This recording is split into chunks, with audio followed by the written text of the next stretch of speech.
Hello दोस्तों, जैसे कि आपको पता है मैं अपने चैनल में मेनली कंप्यूटर साइंस का वीडियो बनाता हूं। ठीक है, जैसे कि प्रोग्रामिंग लैंग्वेजेज और कंप्यूटर साइंस के कॉन्सेप्ट्स और एमसीए एंट्रांस से रिलेटेड वीडियो बनाता हूं, जिसमें मैं मैथमेटिक्स, कंप्यूटर अवेयरनेस, रीजनिंग तीनों को कवर करता हूं। आज से मैं एक नया सीरीज बनाने जा रहा हूं जो कि CUET एग्जाम के लिए है, स्पेशली अंडर ग्रेजुएट कोर्स के लिए। ठीक है, तो ये वीडियो आपके लिए काफ़ी बेनिफिट होगा अगर आप CUET का एग्जाम देने वाले हैं और स्पेशली कंप्यूटर साइंस या फिर IP सब्जेक्ट के लिए। तो दोस्तों, यहाँ पर सबसे पहले जो मैं टॉपिक कवर कर रहा हूँ वो है स्टैक। तो सबसे पहले देखेंगे कि स्टैक होता क्या है, उसके बाद देखेंगे स्टैक में कौन कौन से ऑपरेशंस होते हैं, और उसके बाद हम देखेंगे कि स्टैक को कैसे इंप्लीमेंट करेंगे पाइथन में। और ये तीनों चीज ही आपके सिलेबस में है। तो चलिए, इस वीडियो को स्टार्ट करने से पहले जस्ट मैं आपसे रिक्वेस्ट करता हूं कि अगर अभी तक आपने मेरे चैनल को सब्सक्राइब नहीं कर रखा तो सब्सक्राइब कर लें और बगल में जो बेल है उसे जरूर क्लिक करें, जिससे मेरे जितने भी नए वीडियोस हैं उनके नोटिफिकेशन आपको मिलता रहे। तो चलिए स्टार्ट करते हैं। तो चलिए दोस्तों, सबसे पहले तो देखते हैं कि स्टैक होता क्या है। ठीक है, तो स्टैक क्या है? स्टैक एक लीनियर डेटा स्ट्रक्चर है जो लास्ट इन फर्स्ट आउट को फॉलो करता है। ठीक है, तो ये लीनियर डेटा स्ट्रक्चर है। तो चलिए सबसे पहले तो समझते हैं कि लीनियर डेटा स्ट्रक्चर होता क्या है। सपोज दैट आपने कुछ डेटा को इस तरीके से स्टोर किया है। ठीक है, जैसे 10, 20, 30, 40, 50। ठीक है, या फिर आपने ऐसे स्टोर किया है। ठीक है, 10, 20, 30, 40, 90। ठीक है, वैल्यू कुछ भी हो सकता है, पर आपके स्टोर करने का तरीका इस तरीके से है, लीनियर तरीके से है। ठीक है, बिल्कुल जो है आप एक लीनियर तरीके से डेटा को क्या कर रहे हैं, स्टोर कर रहे हैं। तो इसको हम लोग बोलते हैं लीनियर डेटा स्ट्रक्चर। एक और भी डेटा स्ट्रक्चर होता है जिसको हम नॉन लीनियर बोलते हैं। उस केस में हम लोग डेटा को ट्री के फॉर्मेट में स्टोर करते हैं। ठीक है, इस तरह से ट्री के फॉर्मेट में स्टोर करते हैं। ठीक है, तो इसको हम लोग बोलते हैं नॉन लीनियर। तो मैं आपको बता दूं कि इसके ऊपर ऑब्जेक्टिव क्वेश्चंस भी आ सकते हैं। ठीक है, कि लीनियर डेटा स्ट्रक्चर हम किसको बोलते हैं और नॉन लीनियर डेटा स्ट्रक्चर हम किसको बोलते हैं। तो जैसे लीनियर के अंदर क्या आता है, स्टैक, ठीक है, क्यू, उसके बाद एरे। तो ये सब जो है आपके लीनियर डेटा स्ट्रक्चर में आते हैं। और जैसे ट्री और ग्राफ होता है, ये आपका नॉन लीनियर डेटा स्ट्रक्चर में आता है। ठीक है, तो इसके ऊपर ऑब्जेक्टिव क्वेश्चन आ सकता है। तो इसी तरह मैं पढ़ाने के बीच बीच में आपको इंपॉर्टेंट चीजें भी बताऊंगा कि किसके ऊपर क्वेश्चंस बन सकते हैं। ठीक है, उसके बाद ये क्या करता है, last in first out principle को फॉलो करता है। जैसे सपोज दैट ये आपका स्टैक है। ठीक है, इसमें आपने सबसे पहले डाला 10, फिर उसके बाद डाला आपने 20, उसके बाद डाला आपने 23, उसके बाद आपने डाला 40। तो एक्चुअली स्टैक का जो रिप्रेजेंटेशन होता है वो इसी तरीके से होता है। तो सबसे ऊपर क्या है, 40। तो जब आप किसी एलिमेंट को डिलीट करेंगे तो सबसे पहले डिलीट क्या होगा, 40 जो सबसे ऊपर है, और 40 सबसे लास्ट में आया था। तो इसका मतलब क्या हो रहा है, जो सबसे लास्ट में आया था वही सबसे पहले जो है आउट होगा। ठीक है, तो इसी को हम लोग बोलते हैं लास्ट इन फर्स्ट आउट। तो 40 सबसे लास्ट में आया था और आउट भी सबसे पहले हो रहा है। तो अब आपको पता चल गया होगा कि लास्ट इन फर्स्ट आउट क्या होता है। उसके बाद आते हैं, it means that the last element added to the stack is the first element to be remove. तो जैसे आपने 40 को सबसे लास्ट में डाला था, सबसे पहले 40 ही रिमूव होगा। उसके बाद नेक्स्ट पॉइंट है, the stack allows insertion and deletion operation only at one end called the top. तो यहां पर क्या हो रहा है कि जब भी स्टैक में आप इंसर्ट करेंगे चाहे डिलीट करेंगे, वो एक ही एंड से होगा। जैसे यहां पर आप देख रहे होंगे कि ये जो 40 है ये सबसे टॉप में है। ठीक है, तो यहां पर अगर आप इंसर्ट भी करेंगे तो 40 के टॉप में इंसर्ट होगा 50। अगर आप डिलीट भी करेंगे, अब 40 के बाद अगर आप 50 इंसर्ट करेंगे तो टॉप क्या हो जाएगा, अब ये टॉप जो है 40 से हट के 50 में आ जाएगा। ठीक है, अब आप डिलीट करेंगे तो भी टॉप से ही डिलीट होगा। तो चाहे आप इंसर्ट करेंगे चाहे आप डिलीट करेंगे, तो स्टैक में टॉप से ही इंसर्ट और डिलीशन दोनों होता है। ठीक है, उसके बाद it is a simple and efficient way to manage data and track the state of the program. तो क्या है कि इस डेटा स्ट्रक्चर के थ्रू आप जो है डेटा को बहुत ही सिंपल और इफिशियंट तरीके से मैनेज कर सकते हैं और आप ट्रैक कर सकते हैं कि मेरे प्रोग्राम का स्टेट क्या है। उसके बाद the stack can be implemented using array, list and link list. तो स्टैक को आप बहुत तरीके से इंप्लीमेंट कर सकते हैं, ठीक है, किसी भी प्रोग्रामिंग लैंग्वेज में, जैसे एरे के थ्रू कर सकते हैं, लिंक लिस्ट के थ्रू कर सकते हैं और लिस्ट के थ्रू कर सकते हैं। तो आपके CUET के सिलेबस में लिस्ट के थ्रू आपको इंप्लीमेंट करना है, तो उसको भी हम लोग करके देखेंगे, ठीक है। उसके बाद यहां पर देखते हैं कि स्टैक में क्या क्या ऑपरेशंस होते हैं, ठीक है। तो जैसे मैंने आपको बताया था कि स्टैक का स्ट्रक्चर कैसे होता है, ऐसे होता है, ठीक है, इस तरीके से होता है, ठीक है। ये आपका जो है डेटा डालने का जगह है, ठीक है। इसका इंडेक्स हो गया 0 1 2 3 4 लाइक दैट, ठीक है। अभी स्टार्टिंग में क्या होगा, टॉप का वैल्यू होगा -1, ठीक है, मान लेते हैं, क्योंकि अभी फिलहाल इसमें कोई भी एलिमेंट नहीं है, ठीक है। तो यहां पर क्या है, अगर आप कोई भी एलिमेंट को इंसर्ट करते हैं, ठीक है, इसमें कोई भी एलिमेंट को इंसर्ट करते हैं तो उसको बोला जाता है पुश ऑपरेशन, ठीक है। यहां पर इंसर्ट वर्ड यूज नहीं किया जाता है। अगर कहीं पर पुश लिखा हुआ है तो समझ जाइएगा कि यहां पर बात हो रहा है कि स्टैक में एलिमेंट को ऐड करना। It add an element to the top of the stack, और हमेशा स्टैक में जो है सबसे टॉप में ही एलिमेंट ऐड होता है, ठीक है। तो यहां पर ऐड होने से पहले कुछ चीजें चेक होता है, ठीक है, कुछ चीजें चेक किए जाते हैं, जैसे कि क्या स्टैक फुल है। अगर सपोज दैट स्टैक फुल है तो फिर तो आप ऐड नहीं कर पाएंगे, ठीक है, तो ये भी आपको चेक करना है। जैसे यहां पर हम सपोज कि हमारे स्टैक का साइज क्या है, 6 है, ठीक है। तो सपोज दैट आप ऐड करते करते बिल्कुल टॉप में पहुंच गए, ठीक है, तो उसके बाद तो आप ऐड नहीं कर पाएंगे, तो ये आपको चेक करना पड़ेगा इंसर्ट करने से पहले कि कहीं ऐसा तो नहीं कि मेरा स्टैक फुल है। If the stack is not full, जब आपका स्टैक फुल नहीं होगा तभी आप इंसर्ट कर सकते हैं। तो उस केस में क्या करेंगे, increment the top pointer and add the element to the top. तो जैसे अभी फिलहाल इसमें कोई भी एलिमेंट नहीं है, ठीक है, तो आप क्या कीजिएगा, टॉप को इंक्रीमेंट कीजिएगा। तो -1 से आप इंक्रीमेंट कीजिएगा तो टॉप का वैल्यू क्या हो जाएगा, 0। तो यहां पर आपका टॉप आ गया, ठीक है। अब यहां पर जो भी एलिमेंट आपको ऐड करना है कर दीजिए, ठीक है। उसके बाद आता है पॉप। यहां पर क्या है कि जब आप स्टैक से किसी भी एलिमेंट को डिलीट करते हैं, रिमूव करते हैं, तो उसको बोला जाता है पॉप। पॉप का मतलब हो गया it remove the top element from the stack. किसी भी स्टैक से किसी एलिमेंट को रिमूव करने को हम बोलते हैं पॉप। तो पॉप में क्या होता है कि सबसे पहले हम चेक करते हैं कहीं स्टैक खाली तो नहीं है। Check if the stack is empty. अगर मान लीजिए स्टैक खाली है तो फिर आप डिलीट किसको करोगे, ठीक है, कोई एलिमेंट ही नहीं है, ठीक है। तो पहले हम चेक करेंगे कि स्टैक हमारा खाली तो नहीं है। अगर खाली नहीं है, if stack is not empty, then remove the top element. सबसे पहले हम टॉप एलिमेंट को रिमूव करेंगे, ठीक है, and decrement the top pointer. और उसके बाद हम क्या करेंगे, टॉप पॉइंटर को डिक्रीमेंट कर देंगे, ठीक है। जैसे सपोज दैट अभी टॉप मेरा कहां पर है, 0 में है। फिर मान लीजिए हम एक एलिमेंट और ऐड करते हैं, पुश करते हैं, ठीक है। इस बार मैंने पुश क्या किया, 50 को पुश किया, तो क्या होगा, टॉप जो है फिर से 0 + 1 हो जाएगा, ठीक है। तो टॉप जो है यहां से हट के कहां पर आ जाएगा, यहां पर आ जाएगा, ठीक है। और यहां पर आप 50 पुश कर दिए। आप सपोज दैट आपको डिलीट करना है, आपको पॉप करना है, तो आप क्या करेंगे कि आप 50 को यहां से डिलीट कर देंगे, ठीक है। यहां पर आपने 50 को डिलीट कर दिया और फिर टॉप को आप डिक्रीमेंट कर देंगे, क्योंकि अब 50 रहा नहीं तो टॉप कहां आ जाएगा, टॉप आपका यहां से हट के फिर वापस आपका यहां पर आ जाएगा, ठीक है। तो इस तरीके से आप क्या कर सकते हैं, पॉप ऑपरेशन कर सकते हैं, ठीक है। उसके बाद नेक्स्ट ऑपरेशन है पीक, ठीक है। पीक या फिर हम उसे टॉप बोलते हैं।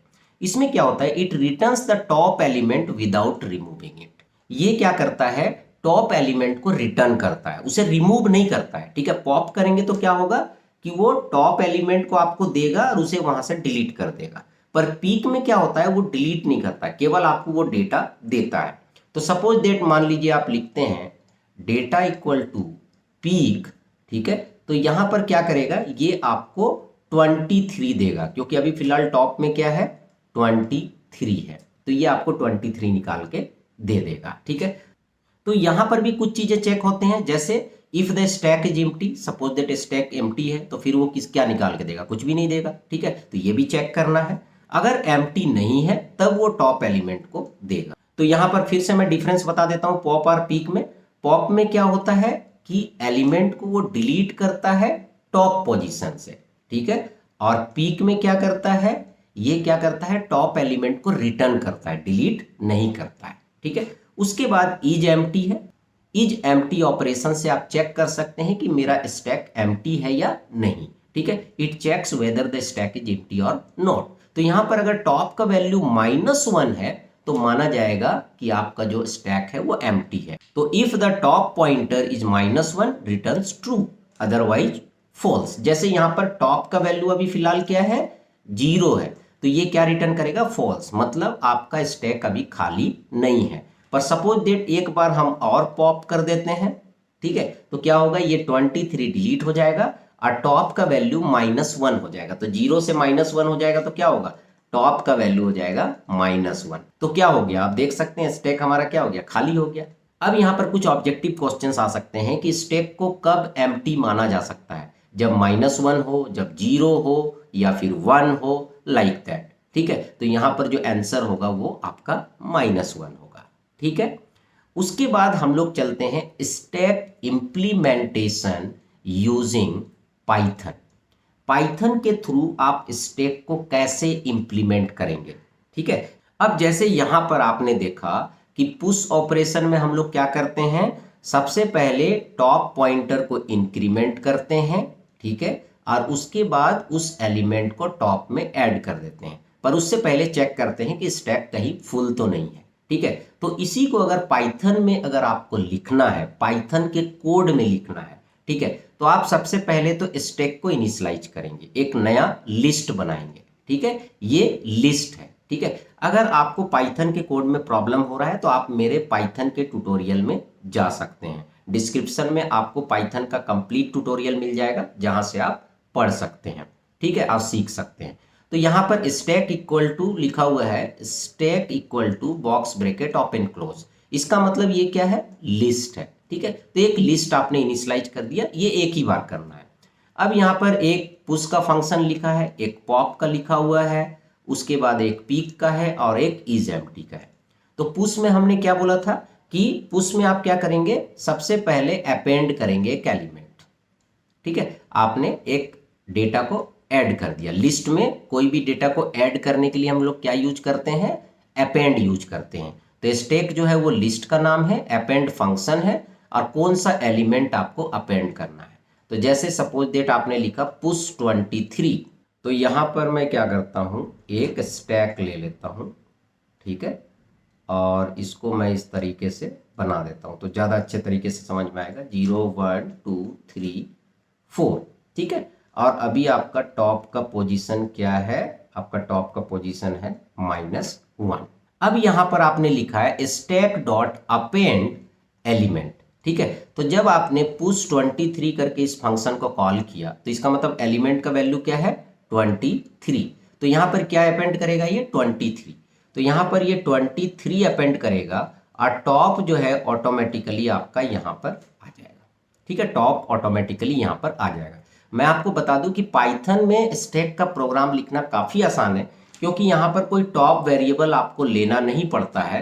यहाँ पर जो है पाइथन खुद उसको मेंटेन करता है। तो यहाँ पर आप देख सकते हैं हम कोई भी टॉप वेरिएबल नहीं ले रहे हैं। जैसे ही हम अपेंड करेंगे तो ऑटोमेटिकली इसको ऐड कर देगा 23 को और टॉप आपका यहाँ पर आ जाएगा। उसके बाद हम यहाँ पर प्रिंट कर देंगे कि पुश्ड एलिमेंट 23, जिससे कि यूजर को पता चल जाए कि हाँ आपका जो एलिमेंट है वो पुश हो चुका है। उसी तरह सपोज दैट हम पुश करते हैं 50, तो फिर क्या होगा, यहाँ पर 50 आ जाएगा और अब टॉप पोजीशन यहाँ पर आ जाएगा, ठीक है, टॉप यहाँ से हट जाएगा, ठीक है। टॉप को हम ऐसे करते हैं, टी से रिप्रेजेंट करते हैं। अब आते हैं पॉप ऑपरेशन में कि पॉप ऑपरेशन को कैसे हम लिखेंगे पाइथन में। तो यहाँ पर फंक्शन डिफाइन करने के लिए हम लिखते हैं डेफ और यहाँ पर पॉप जो है वो फंक्शन का नाम है। यहाँ पर सबसे पहले हम चेक कर रहे हैं इफ नॉट स्टैक, मतलब स्टैक अगर खाली है। नॉट स्टैक मीन्स स्टैक में अगर कोई भी एलिमेंट नहीं है तो एक मैसेज आ जाएगा स्टैक इज एम्प्टी, ठीक है। आप पॉप करने जा रहे हैं, पॉप का मतलब डिलीट करने जा रहे हैं और कोई एलिमेंट है ही नहीं, ठीक है, तो आपके पास एक मैसेज आ जाएगा कि स्टैक इज एम्प्टी, स्टैक खाली है, आप डिलीट नहीं कर सकते हैं। ठीक है, अगर खाली नहीं होगा तो एल्स पार्ट में आएगा। इफ एल्स आपको पता होगा, इफ पार्ट में हम तब आते हैं जब ये कंडीशन ट्रू होता है। ठीक है, और हम एल्स पार्ट में तब आते हैं जब ये कंडीशन फॉल्स होता है। और मैं आपको बता दूं कि मल्टीपल चॉइस क्वेश्चन में कुछ भी आ सकता है, कहीं से भी आ सकता है। ठीक है, तो आपको पूरा कंसेप्ट क्लियर होना जरूरी है, और इस वीडियो से आपका पूरा स्टैक का कंसेप्ट क्लियर हो जाएगा। ठीक है, तो ऐसा नहीं है कि आपको 4-5 वीडियो स्टैक के लिए देखना है। ठीक है, तो उसके बाद क्या है, स्टैक एम्प्टी है बता दिया, पर सपोज दैट स्टैक एम्प्टी नहीं है तो आप इस पे आओगे, तो यहां पर क्या होगा, स्टैक से पॉप हो जाएगा। ठीक है, डॉट पॉप, यहां पर ऑलरेडी एक इनबिल्ट फंक्शन है पॉप, जो क्या करता है कि ऑटोमेटिकली आपके स्टैक से, आपके लिस्ट से एक एलिमेंट को क्या कर देगा, डिलीट कर देगा। ठीक है, तो ये क्या करेगा, टॉप में क्या है अभी फिलहाल 50 है, तो ये 50 को यहां से डिलीट कर देगा, और इस एलिमेंट में क्या आ जाएगा, एलिमेंट में आ जाएगा 50। ठीक है, और यहां पर प्रिंट हो जाएगा पॉप्ड एलिमेंट 50। ठीक है, और आपका टॉप यहां से हट के अब आपका टॉप आ गया फिर से 0 में आ गया, मतलब फिर से ये 23 को रिप्रेजेंट कर रहा है। ठीक है, अब आते हैं पीक में, तो पीक जो है लगभग पॉप की तरह है। ठीक है, पर पीक में क्या होता है, रिमूव नहीं होता है। ठीक है, तो यहां पर भी चेक होगा स्टैक खाली तो नहीं है, अगर स्टैक खाली है तो फिर आप कौन सा एलिमेंट लोगे, जब खाली है तो कोई एलिमेंट ही नहीं होगा। तो अगर खाली नहीं है तो आप एल्स पार्ट में आओगे, और यहां पर एलिमेंट में क्या स्टोर होगा, स्टैक -1। अब चलिए समझते हैं स्टैक -1 होता क्या है। एक्चुअली क्या है कि जैसे ये लिस्ट है ना, लिस्ट में बहुत सारे एलिमेंट हैं। ठीक है, सपोज दैट आपने बहुत सारे एलिमेंट को पुश कर रखा है, मतलब इंसर्ट कर रखा है। ठीक है, तो ये आपका फर्स्ट एलिमेंट है और ये आपका लास्ट एलिमेंट है, तो दिस इज फर्स्ट जो कि आपने सबसे पहले डाला था, और ये लास्ट है जो कि आपने सबसे लास्ट में डाला था। ठीक है, तो क्या है कि जब आप -1 लिखते हैं किसी भी लिस्ट में, जैसे आपने लिखा स्टैक -1, तो ये क्या करता है, सबसे लास्ट वाले एलिमेंट को लेता है। ठीक है, -1 का मतलब सबसे लास्ट वाला एलिमेंट, तो सबसे लास्ट वाले एलिमेंट को यहां पर स्टोर कर देगा, दैट इज 70, और उसे यहां प्रिंट कर देगा। ठीक है, तो पीप क्या करता है कि जो सबसे टॉप वाला नंबर है, ठीक है, जो सबसे टॉप में है, और इसी को हम सबसे टॉप बोलते हैं, इसको हम लास्ट भी बोल रहे हैं और इसको हम टॉप भी बोलते हैं स्टैक के लैंग्वेज में। स्टैक के लैंग्वेज में हम इसे टॉप बोलेंगे, और नॉर्मल लिस्ट के लैंग्वेज में हम इसे लास्ट बोलेंगे। ठीक है, तो इस तरीके से ये लास्ट एलिमेंट इसमें स्टोर कर देगा। ठीक है, और ये डिस्प्ले कर देगा, तो इसको बोलते हैं पीक ऑपरेशन। ठीक है, तो कहीं पर हम इसे पीक भी बोलते हैं, ठीक है, पीक के होता है। ठीक है, और कहीं पर पीप भी बोलते हैं। ठीक है, तो दोनों चलता है, पर आप जो है यहाँ पर पीक जो है आप यूज करें। ठीक है, उसके बाद है इज एम्प्टी ऑपरेशन। ठीक है, इज एम्प्टी ऑपरेशन, आपका स्टैक एम्प्टी है या नहीं, ये कैसे चेक करेंगे। ठीक है, तो यहां पर क्या है, इज एम्प्टी नाम का एक फंक्शन है। ठीक है, इसमें लिख रहे हैं इफ नॉट स्टैक, अगर स्टैक में कोई एलिमेंट नहीं है तो आप बोलेंगे स्टैक इज एम्प्टी, और अगर स्टैक में कोई एलिमेंट है तो फिर ये एल्स पार्ट में आएगा और ये शो कर देगा स्टैक इज नॉट एम्प्टी। ठीक है, तो इस तरीके से आपने देखा इसमें कि स्टैक क्या होता है, स्टैक में कौन कौन से ऑपरेशंस होते हैं, स्टैक का इंप्लीमेंटेशन हम पाइथन में कैसे करते हैं, और हमने 4 ऑपरेशंस देखे, पुश, पॉप, उसके बाद पीक और इज एम्प्टी। ठीक है, तो क्वेश्चंस जो है इन्हीं के बीच में से आएगा। ठीक है, कुछ ऑपरेशंस के बारे में पूछे जाएंगे। ठीक है, जैसे कुछ ऑप्शंस होंगे। ठीक है, जैसे कि पुश ऑपरेशन क्या करता है। ठीक है, तो उसमें बहुत सारे ऑप्शंस होंगे, इंसर्ट करता है, डिलीट करता है, ठीक है, एलिमेंट रिटर्न करता है, तो इस तरह के बहुत सारे ऑप्शन होंगे। तो आपको अगर कंसेप्ट क्लियर है तो फिर आप आराम से उसका आंसर दे सकते हैं। या फिर इस तरह के कुछ न्यूमेरिकल्स भी आ सकते हैं कि स्टैक दिया हो और बोला जाए कि अब पॉप करेंगे तो कौन सा एलिमेंट निकल के आएगा, तो इस तरह के क्वेश्चंस आ सकते हैं।